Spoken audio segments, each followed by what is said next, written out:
वो एक चंबल के जंगल का इलाका था। उस इलाके का नाम सुनते ही आसपास के गांव वाले और पुलिस वाले में एक डर बैठ जाता था। उस जंगल में गब्बर सिंह नाम का एक डाकू रहता था। वो जंगल की एक गुफा में रहता था। सभी बंदूकें और तलवारें ले जाकर घोड़े पर सवार होकर आसपास के गांव में डाके डालते रहता था।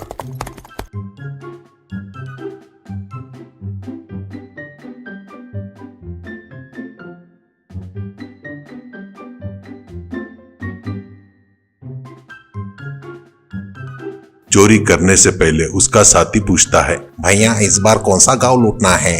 तो गब्बर सिंह हंसते हुए कहता है, पैसे वाले गांव में ही तो माल मिलेगा, गरीबों के पास क्या रखा है चिल्लर के सिवा। जब चोरी ही करनी है तो कम मिलेगा, वहां क्यों जाएंगे।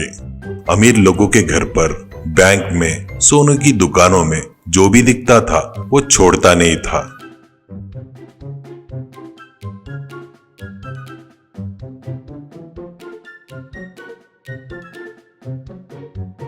सब लुटकर जंगल में गायब हो जाना उसकी आदत बन गई थी। जीप में पुलिस उसका पीछा करती थी तो जंगल में घुसने के बाद चोरों का नामो निशान ही नहीं मिलता था।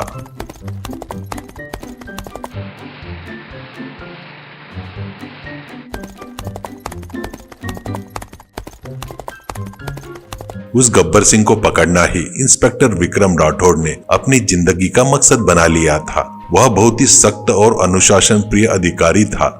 गब्बर सिंह के मामले में उनके बड़े अफसर ने फोन करके कहा, और कब तक पकड़ोगे उसे पकड़ोगे करके तुम्हें वहाँ पर ट्रांसफर किया है। मेरे बड़े साहब के सामने मैं तुम्हारी तारीफ की है। पता है तुम अब अगर उसे नहीं पकड़ पाए तो सिर्फ तुम्हारी ही इज्जत नहीं, मेरी भी इज्जत जाएगी। विक्रम राठौड़ ने जवाब दिया, सर उसी के लिए नींद और खाना छोड़कर घूम रहा हूँ सर। उस गब्बर सिंह को पकड़कर ही रहूंगा सर। मुझ पर भरोसा रखने के लिए धन्यवाद। उसे पकड़कर हमारे डिपार्टमेंट की इज्जत बचाऊंगा सर। दूसरा गब्बर सिंह आएगा तो इस बार डर के मारे पैदा ही नहीं होगा सर।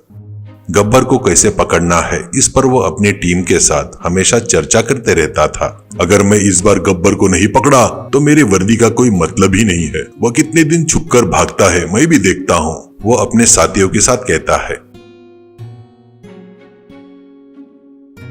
एक दिन एक सिपाही ने डरते हुए कहा, सर चंबल का जंगल बहुत बड़ा है सर, इतना आसान नहीं है। वो गब्बर सिंह का अड्डा है, वो चप्पा चप्पा उसे पता है सर। इस पर विक्रम सिंह ने कहा, जंगल बहुत बड़ा है तो क्या हुआ, जुर्म से तो बड़ा नहीं है ना। उसे पूरा जंगल पता है तो भी ठीक है, मैं उसे पकड़कर ही दम लूंगा।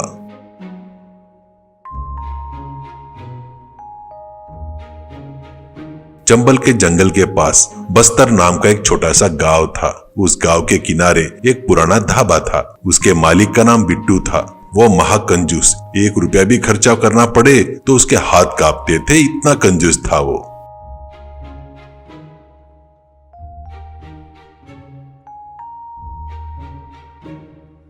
बिट्टू रोज अपने काम करने वाले पर चिल्लाते रहता था, अरे क्यों इतना तेल डाल रहे हो? चिकन के टुकड़े इतने बड़े क्यों रखा? ग्राहक को छोटे टुकड़े देने चाहिए, समझ में आया ना? ऐसे चीखता था, चिल्लाता था। काम करने वाले आपस में बात करते, अरे वो पैसे बचाने के लिए हमसे क्या क्या करवा रहा है, खाने में सब घटिया सामान इस्तेमाल करने को कहता है, यह पाप हमें भी लगेगा। बिट्टू के ढाबे में चिकन बिरयानी, मटन बिरयानी और कई तरह के आइटम खूब बिकते थे, लेकिन वह घटिया मांस और घटिया सामान से सब बनवाता था।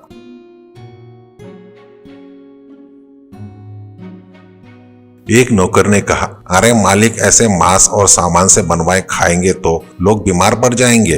बिट्टू हंसता है, बीमार पड़ेंगे तो डॉक्टर के पास जाएंगे ना, तुझे क्या तकलीफ है? बीमार होने के बाद फिर खाने के लिए आएंगे ना, जा अपना काम कर बेवकूफ कहीं के। बिट्टू के पास लड्डू नाम का एक नौकर भी था। वह ईमानदारी से काम करता था। बिट्टू का काम उसे बिल्कुल पसंद नहीं आता था। लड्डू ने एक दिन हिम्मत करके कहा, मालिक ऐसा करना पाप है, मेरी बात मानिए और यह पाप करना बंद कर दीजिए, यह ठीक नहीं है। बिट्टू गुस्से में बोला, तुझे पसंद नहीं है तो तू अपना काम छोड़कर चला जा, लेकिन मुझे फालतू का ज्ञान मत बांट।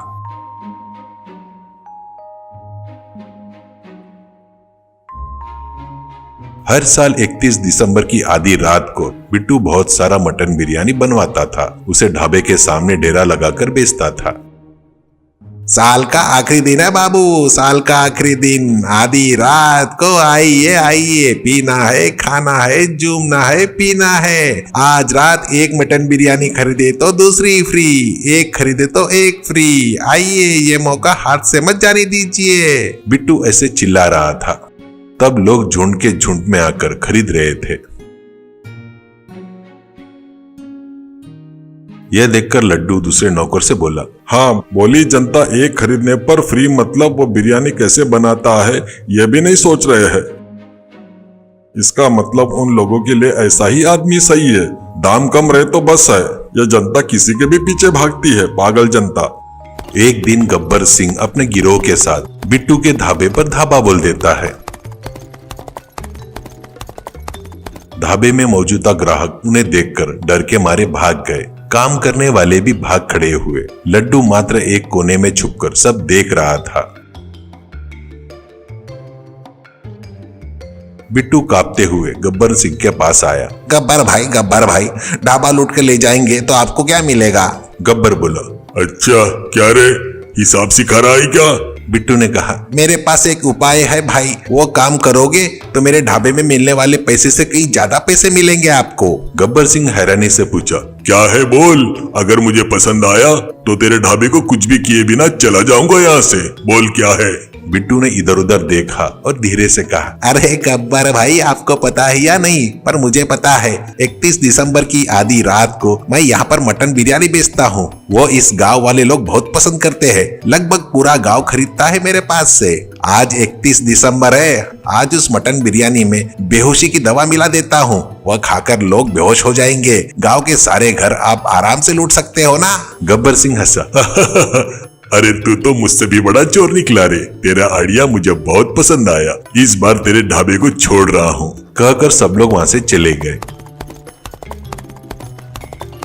ये सारी बातें छुपे हुए लड्डू ने सुन ली। उसका दिल बैठ गया और उसने सोचा, यह दुष्ट अपने ढाबे को बचाने के लिए पूरा गांव को खतरे में डाल रहा है, यह होने नहीं देना चाहिए। गब्बर के लिए विक्रम सर बहुत दिन से तलाश कर रहे हैं ना, यह बात तुरंत उनको बतानी चाहिए, ऐसा उसने सोचा।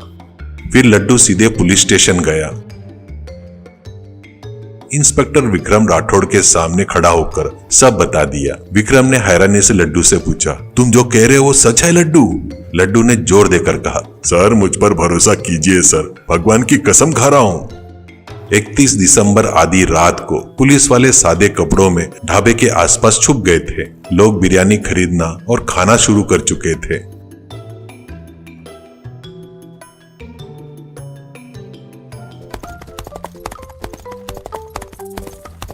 विक्रम और उसकी टीम गांव में हर घर पर नजर रखते हुए गब्बर के गिरोह का इंतजार करने लगी।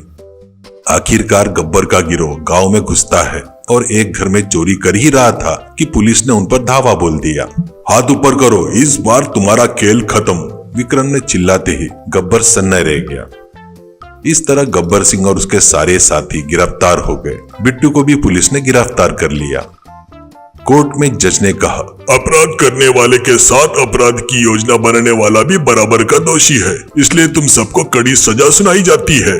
गब्बर और बिट्टू को जेल की सजा सुनाई गई। वे जेल चले गए।